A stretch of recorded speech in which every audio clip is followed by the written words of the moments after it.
everybody. Welcome to the second episode of our Public Health One-on-One series. Today we have Dr. Richard and Dr. Ash with us from Christie Foundation NHS. Thanks a lot for joining us today, sir. Before I start off, I just want to tell you what Nivarna is. So Nivarna is actually a Sanskrit word from ancient Indian text, which actually means removing distress. In Buddhism, it is actually a set of 6 obstacles which sort of block a person from reaching nirvana. And one of those obstacles being ignorance. So through this project, my aim is to sort of address this issue of ignorance, bring scientific information in simple terms, make it accessible for the public so that, I feel there's a huge gap between scientific information and the general public, which is sort of a barrier when it comes to trusting the allopathic, or we say modern medicine doctors. So that's sort of an attempt. Nirvana is a small project I started. And Public Health One-on-One, or like you said, One-on-Two is today's session, where I talk to people who have a significant amount of experience in a certain field, and I discuss a public health issue with them and try to explore, what we can do as a country or as a professionals, what we can do to address that issue. So once again, thanks a lot for joining us. I've said very briefly about you. Why don't you just go ahead, tell us something about yourself in your own words? Sure. Shall I start? Yeah, go ahead. Well, hello, India from the UK. It's great to meet you. My name is Richard Berman, and I'm a consultant in palliative care in Manchester, England. And together with Ash, I work at the Christie Hospital, which is a very large cancer centre. In fact, it's the biggest cancer centre in Europe. We serve a population of about 3.2 million people. And again, together with Ash, our interest is in supportive care, which is about providing care across the whole continuum of the cancer spectrum. Ash. Great, thanks, Richard. Yeah, just to repeat what Richard's mentioned, so I'm the other consultant. So I'm consultant number 2 at Christie Hospital. Again, a palliative medicine consultant looking after patients with cancer and cancer-related symptoms. And I'm sure you may have more questions to ask. Yeah, so I just wanted to start off by asking, palliative care is not a very straightforward decision that people usually make when they're trying to pursue their specialization. So what sort of made you decide that, this is what you wanted to do? So I started training as a family doctor, and by chance, I got invited to a lecture in a hospice in London, and the guy who was giving the lecture, the consultant in palliative care, he was a really impressive guy, Charles Daniels, and it made me change the course of my career and change from general practice to palliative care. He was so impressive, and I actually named my first born son after him, Charles. He impressed me so much, and I actually started working in that hospice for a little while and realized that palliative care was something that I was interested in and wanted to do. And the rest is history. I've been doing palliative care now for more than 20 years. Very much enjoy it, and particularly enjoy the transformation that's happening with the specialty starting to get interested in supportive care, which is caring for patients across the whole trajectory of the disease. Not just at the end of life, but end of life care is still very, very important. I mean, I can't claim for my story to be that exciting, but I think yours is more exciting. well, I'm originally from Kerala, and so I did, after my undergraduate training, I went back to Kerala and worked at a palliative care centre there. So I didn't know much about palliative care before that, and a bit of teaching in palliative care while as an undergrad. And I could see the difference symptom control can make to patients who have got cancer or other illnesses. And that led me to pursue a career in palliative medicine and supportive care, just like Richard mentioned. So you both have quite different background stories. Palliative care as a concept is still very new in India, I feel. Even though it started around late 90s, it's still extremely new, with most of the people not being aware what it really is. it's often confused with end-of-life care, with supportive care. Could you just explain to us, what these words actually mean? So that's a really good question. There's still confusion in the UK, the most developed palliative care in the world. There's still confusion in the UK about what all these terms mean. I think that's partly because everything's changing so quickly. And in the field of cancer, as you know, the treatments for cancer are advancing so much that we're seeing these new demographics now with more and more people living longer with the disease, sometimes for many years. People who traditionally would have had a really short lifespan, so patients with lung cancer, are now with these new treatments getting into remission and living for many years in some cases. And then we're seeing more cancer survivors. So that's why all these terms is such a changing situation that we have to keep redefining the terms almost. But I think what we say here is that supportive care is the prevention and management of the adverse effects of cancer and cancer treatments across the whole continuum. So it doesn't matter where you are, whether you're having treatment, whether you've survived cancer, whether you're having end-of-life care, supportive care is that big umbrella under which everything sits. I think palliative care traditionally in the UK really refers to patients who are in the last phase of their life, maybe the last 12 months of their life. The definition of end-of-life care in this country is still patients who are likely not to live for more than 12 months. But there's still a lot of work to do on redefining these terms. There's still a lot of confusion.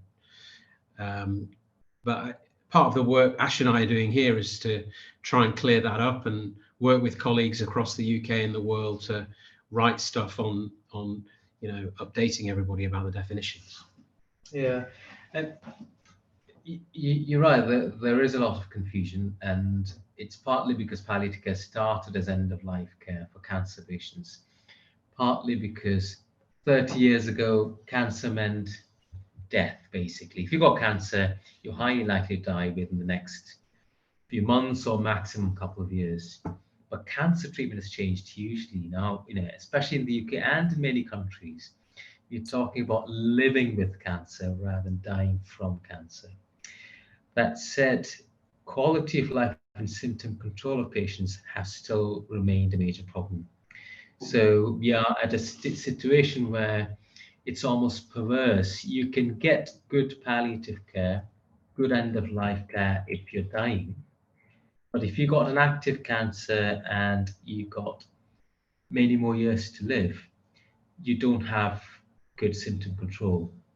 And that's partly because the specialty hasn't changed hugely, and partly because of the public perception about what palliative care is, which is why, just like Richard mentioned, we are looking at supportive care, which is looking after the patient at any point during the cancer diagnosis. It could be whether they've just been diagnosed with cancer, whether they're going through the cancer treatment, whether they're approaching end of life, or even when they are free of cancer but have still got symptoms because of the cancer or the cancer treatment.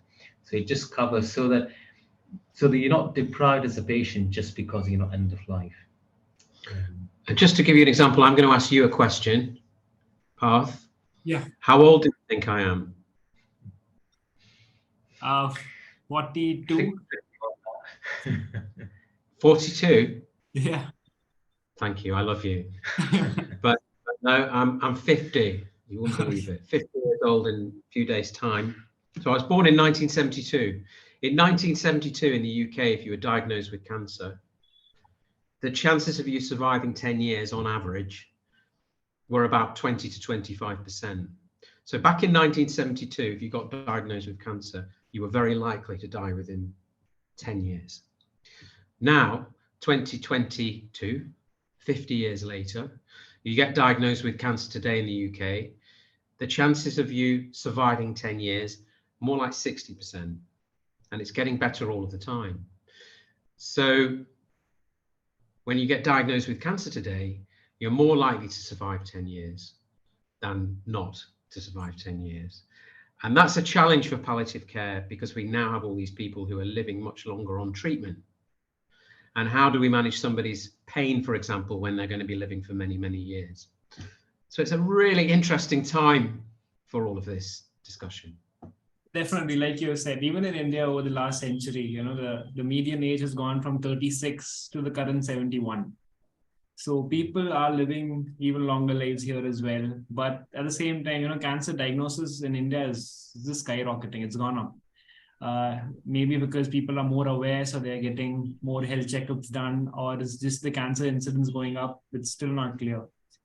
One thing which is still troublesome is, we still don't have access to cancer care.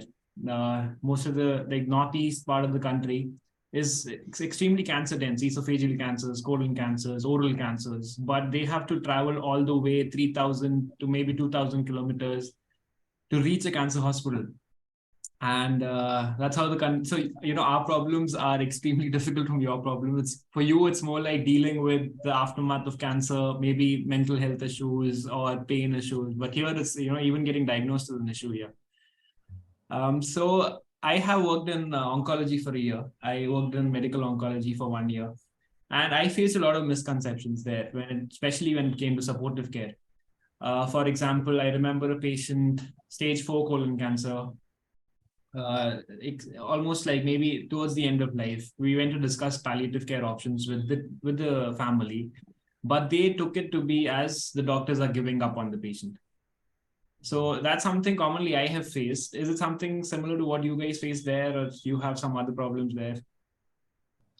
It's a big problem, isn't it? Because if you mention the term palliative care, people immediately think bad news, death, dying. And for this reason, here at the Christie, we changed the name of our team from the palliative care team to the supportive care team. And we immediately started seeing increasing referrals. And we immediately started seeing the oncologists being much more relaxed about referring their patients to us. Not just the change of name, though. I think a willingness to see patients much earlier also made a difference. But there's no doubt, and the research is there to show this, that the term palliative care is generally perceived very negatively by not just by patients, but by their families, and even by the doctors who are referring the patients to us. So there's a big problem with the brand, and we feel this very much here. Not everybody in palliative care who works in palliative care in the UK agrees, and they think that we should keep the name but educate the public and educate our colleagues. Our view is that doesn't work. It's failed, because we've been trying to do that for 40 years. So like any commercial organization, if name was a barrier to selling their product, you just change the name. And supportive care, I think, is a more positive term. It still includes palliative and end-of-life care. So why not? It works. It works for us. Yeah, that supportive oncology term as such is still not common in India, I feel. Even the hospital I was in, we had a palliative care department. We didn't have a supportive oncology department as such. So yeah, that's really interesting that the change in name is actually working for you. Yeah, Dr. Ash, you were saying something. So just to add to what Richard mentioned, branding does matter. Like you noticed, and you're not alone in India. I mean, even in the UK, like Richard mentioned, despite making all these advances, despite palliative care being relatively familiar to people, there is still that stigma that when palliative care teams are involved, then that means that the patient's going to die, even though that may not necessarily be the case. So with the change in brand, there is also change in approach. So we are involved in the patient's care from the very beginning, because we know that almost every patient has got some supportive care concern. It could be pain, it could be nausea, vomiting, it could be feeling depressed. There is some sort of holistic need the patient has got, almost every cancer patient. And by being there for the patient from the early stages, it helps the transition if that patient does approach end of life. It is the same supportive care team or the supportive care umbrella that the patient comes under. So then the families are not that resistant. So it's a win-win situation. And that's what we have felt, that by taking a proactive approach, that it does help. And that may be something you might want to consider, given that you're starting afresh. You can learn from the mistakes we've made in the UK and not repeat them, and actually adopt an upcoming approach that it's kind of tested and tried and tested, and it seems to be working quite well. Yeah. Yeah. So I personally feel, cancer is a sort of a diagnosis where the WHO definition of health perfectly fits in. You say social, physical, emotional well-being. And most of the diseases, you won't see all three together, but especially in cancer, you have lack of social support, you have, especially in India, and I'm not sure how it is in UK, but cancer is still has a lot of stigma associated with it, especially women's cancers, like breast cancer, cervical cancer, still have a lot of stigma here. So I have seen women with breast cancer coming with fungating lesions, and you feel mad at the patient, like, why didn't you come early? And she'll give you history of, I've been feeling this lump for 2 years and now it just started bleeding. So you blame the patient for like not turning up and being in stage 4 now, but who are you to blame them? Like they have so many other issues. So like eventually that patient told me that, she didn't have a bus to take her to the main road. Like she had to walk to the main road because of the COVID lockdown. So like for a year, she was just sitting at home. So things like that, so like now that we are aiming for universal health coverage globally, and non-communicable diseases have already taken over as the leading cause of death worldwide. What role do you think palliative care or supportive care plays in this attempt to achieve sort of universal health coverage? So I think it's really important, supportive and palliative care, and the importance of it is under-recognized, because not only, and I'm talking about cancer now because that's where, the context that we all work in, but not only does it improve quality of life for the patient, the evidence also shows that it can improve their prognosis. It can improve their chances of being able to continue with their cancer treatment. And it also has benefits in terms of the health economy. And the evidence coming out more and more in the UK from this type of work, supportive oncology as we're calling it now, is that by providing access to supportive oncology at every point, patients do better, they can live longer. It also helps to reduce the risk of them needing hospital admission. And that's really important with the health economy, certainly here. Everybody, the hospitals are full. It's difficult to get patients out of hospital to home. When cancer patients get admitted to hospital, statistically, they're likely to be inpatients for a longer period than non-cancer patients. So the more we can do to keep patients well, help them get through treatment and keep them out of hospital, that's great for everybody, isn't it? It's win-win. But it's getting the message out there. That's our challenge now. And for the first time since we've been going down this road, people are starting to wake up to supportive oncology and the benefits of it, which is great. And NHS England have invested in it through something called the Enhanced Supportive Care Programme, which is all the same thing about getting involved early, rebranding to supportive care. So I think it has a role to play. The context is difficult. The NHS in England is in a bit of a mess. There's underfunding. Our accident emergency departments are overflowing with long waits. Staff are underpaid. There's a lot of problems. So you have to shout loud to get this sort of thing heard. but we shout loud, don't we, Ash? Absolutely, yeah. And I think you're right. I mean, it's not just the treatment issues; it's the other concerns, isn't it? The whole, financial concerns, the psychosocial issues, which is why we need an MDT, multidisciplinary team approach to all this. And I mean, so in the UK, for example, it does happen, but they're all kind of scattered around. So we deal with the symptom side of things. Then we might refer to a social worker somewhere else, or will be seen by a psychiatrist in another hospital. And what Dr. Richard Berman is doing is trying to actually develop a strategy whereby all these come under one umbrella, and that should be the way forward, whereby a patient comes in, they don't have just pain concerns, they are depressed or anxious, so they can see a psychiatrist, comes under the same supportive oncology group of specialists. They have got financial concerns, they can see social workers straight away. They have got issues with mobility, so they can see a physiotherapist.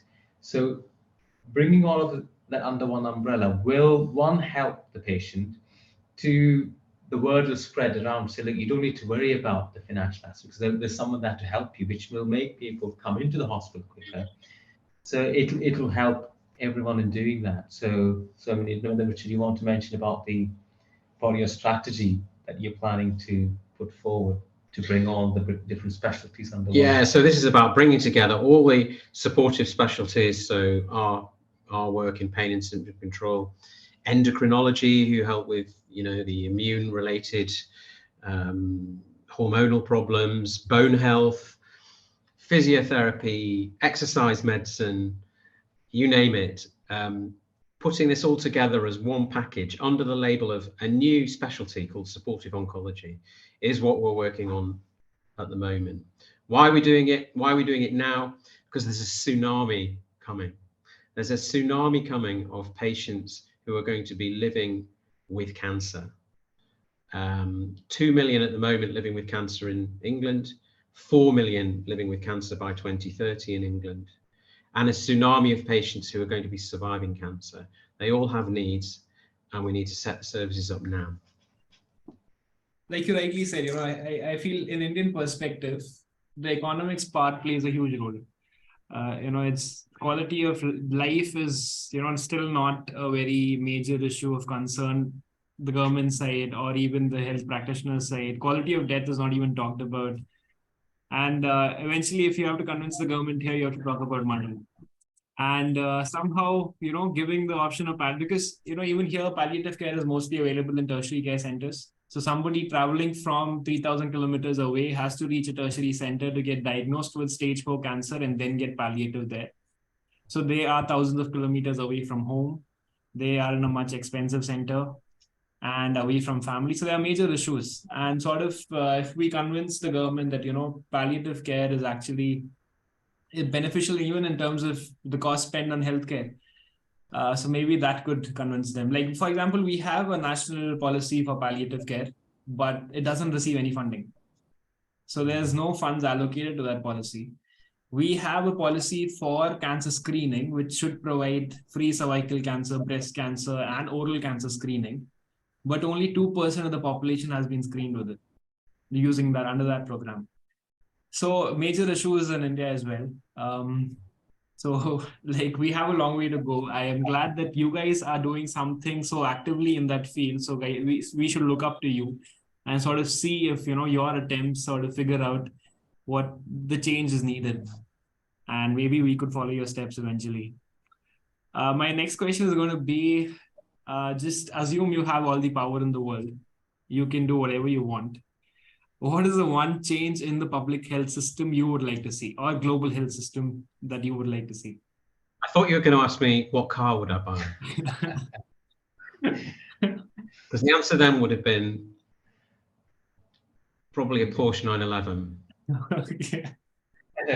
I'll let you answer that question first, Ash. Well, the Porsche. No, I don't want the Porsche. So what was the question again? If you had all the money in the money, the power, everything that you need, you have it all. If you had to change one aspect of global health, what would that be? I think it'll be looking at, especially from a, so obviously I'm biased because I'm a supportive care physician working in a cancer centre. I think it'll be paying equal importance to quality of life as well as quantity of life, because that's taken a back seat. And what's the point of having another extra 10 years when those 10 years are spent in agony, distress, isolated at home? And I think that's where probably the money should go. Yeah. I'm into customer service, good customer care.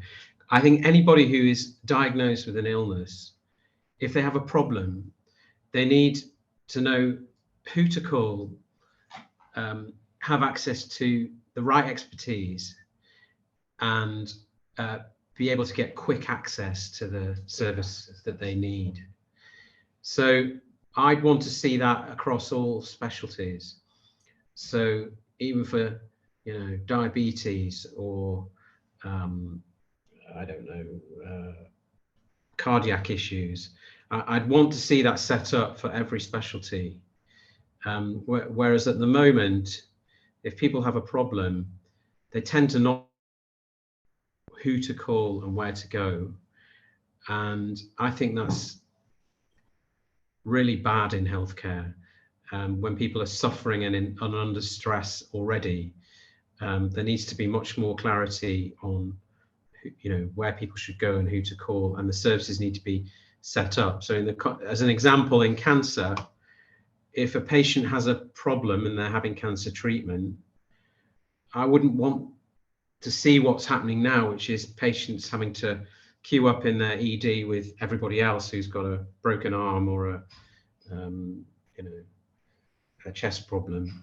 I'd like to see very clear, ring-fenced cancer services that are easily accessible for patients, so that they get the right care and have the right expertise. That's what I'd do with my money, as well as get the Porsche. Yeah. So that's exactly something I wish to do in the future. A hospice system is still not people are not aware of what a hospice is in India still. Very few centers are actually doing that. Palliative care patients are still suffering. Cancer patients, even when they can be cured, are still suffering. So that's something I eventually hope to change in this country. And next, I'm going to just talk about your your professional career and patient care. So patients usually leave a huge impact on us. I still remember the patients I had seen in my wards during my 1 year in oncology. And then after that, I worked in emergency. So I still sort of remember those faces, those stories. Any patient that, has left a huge impact on both of you, affected the way you think or see supportive care? Do you want to start or do you want me to start? You go ahead. So I'm a palliative care physician, and so you will expect me to talk about a patient who is end of life. And there are hundreds I can think of who've impacted on me. But actually, with this new interest in supportive care, we're starting to see cancer survivors who have problems. And it's those that, for me, are starting to have more, a profound impact on me, because these are patients who you might think are the lucky ones. They've survived cancer. But of course, having had cancer and having had cancer treatment, they can be left with terrible, life-changing injuries and problems. And sometimes they'll say things like, do you know what?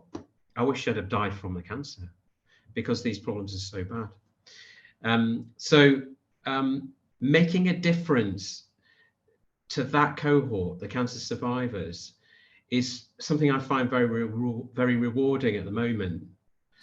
And I can think of one example of a lady who was cured of cancer, who was left on opioid medication for many years after her cancer was treated, and developed problems as a result of being on opioids. Difficulty getting off the opioids, but also the opioids shut down her bowel. So the challenge there was to get her off the opioids and manage her bowel dysfunction. And whilst it's still ongoing, we've made a real difference to this lady. We've got her off the opioids. She generally has a much better quality of life, although it's still not perfect. So these are interesting new challenges which very much fall under the umbrella of supportive care. But I'm not trying to lessen the end of life care patients who, are also very interesting and, get to your heart. It's just this new survivorship group at the moment I'm finding a real challenge, but very, very interesting. Yeah, I mean, again, yeah, I think survivorship is a major issue, isn't it? And I suppose I have similar stories, but the other thing I suppose we don't talk about in cancer is, and even within supportive care, is about its impact on relationships between the cancer patient and their partner. And I think that's a very under-recognized aspect within cancer care. Even in palliative care, we don't hesitate about talking about death and dying, but then we don't routinely ask about issues of intimacy and how it impacts. And again, I had made a gross assumption about certain couples, and it only comes up when they initiate it. And then I would think, oh, why didn't I think about that? Or there have been certain instances where, especially maybe very elderly couple, where the cancer patient is worried about being intimate with her partner because of fear that it might spread to the partner. That's happened a couple of times. So my take is never take anything for granted. Never assume that the person sat next to you knows about any certain things. No question is stupid, just give them the freedom to ask any questions. And in people's minds, it's not just the pain, it's not just the death and dying, it's sometimes the common day-to-day life that are more of a problem, which we should address, which isn't addressed at the moment. Yeah, like you rightly said, like I'm not sure how the trend in UK is, but cancer used to be a problem of only people older than maybe 65, 70 years of age. And now slowly we are seeing more and more younger people with cancer, like even people who are 30-year-old, 25-year-old are having cancer now. And there's something which is actually never discussed, even during the consultation. What about fertility? What about intimacy? These issues are usually not discussed by the oncologist, mainly because, in India, there are a limited handful of oncologists. They see, per oncologist sees around 100 patients a day. So, do they really have the time to discuss all this? And I feel that's where supportive care, supportive oncology steps in. If they're involved from the diagnosis time onwards, I feel these issues will be more stressed upon. My last question is going to be on your advice that you would like to give. So basically in India, how it works is you do an undergraduation, following which you write an entrance exam and then you decide your specialty. So this is the season when sort of people decide what they want to do. A lot of people don't really know about palliative care, even though some institutes are offering an MD in it. So what would be your take on this? What would be your advice to these people, whether they should take up palliative care or not? How would you like to guide people? It's a very important, fast-moving, dynamic specialty which needs the brains of bright new minds to come in, give us more research, because we badly need more research, help us expand both palliative care and supportive care within cancer and across other diseases. Why not? Cancer is not the only disease out there, and patients need this type of quality care, whatever their condition. So come and join us. Highly recommend it. And even though I've gone grey, it's not because of palliative care. Palliative care has been great, and I wouldn't change my. If I could press a button and change to being something else, I wouldn't press it. I'm very happy with my career path. Yeah, great specialty, and actually a great opportunity for future doctors like yourself and others. And you mentioned this earlier that it's non-communicable diseases that are going to be the next big thing, even in countries like India. And we know that this problem is going to grow. And like Rich mentioned earlier, there's going to be a tsunami of people who've got major symptom and holistic concern, be it cancer, be it heart failure, be it end-stage COPD. Symptoms are going to dominate these things. Quality of life is going to have a major impact on these people's lives. So it's a great opportunity to be a symptom control specialist, a supportive care specialist for the future. You guys can make a difference. Yeah. Yeah, like you rightly said, focus is going to shift on quality of life eventually, and even quality of death. Nobody wants to suffer while they're dying. And I feel this is sort of one of the only fields that gives holistic care. Like if you see surgery, you see general medicine, internal medicine, it doesn't take into consideration all the domains of health, mental health, emotional health, social health. Where I feel supportive oncology is a field which sort of encompasses all that and sees the patient as a person and not as a disease, which I feel is really important. Any closing words from you guys? Well, just to say thank you very much. I mean, it's been really interesting, enlightening, hearing about the health system in India and the challenges that you guys are facing. I hope this isn't the last time we meet, and I hope that people who are watching this got something out of it as well. So thank you very much. Yeah, thanks for inviting me. I've gate crashed the interview, but I think it's great. I think these things should happen. I think it'll raise the awareness of supporting palliative care. So good luck to you and well done. Thanks a lot. Thank you for joining me today. Thanks a lot for taking out time for this. I am sure you guys are very busy. So thanks a lot for joining us, and I hope to see you again someday.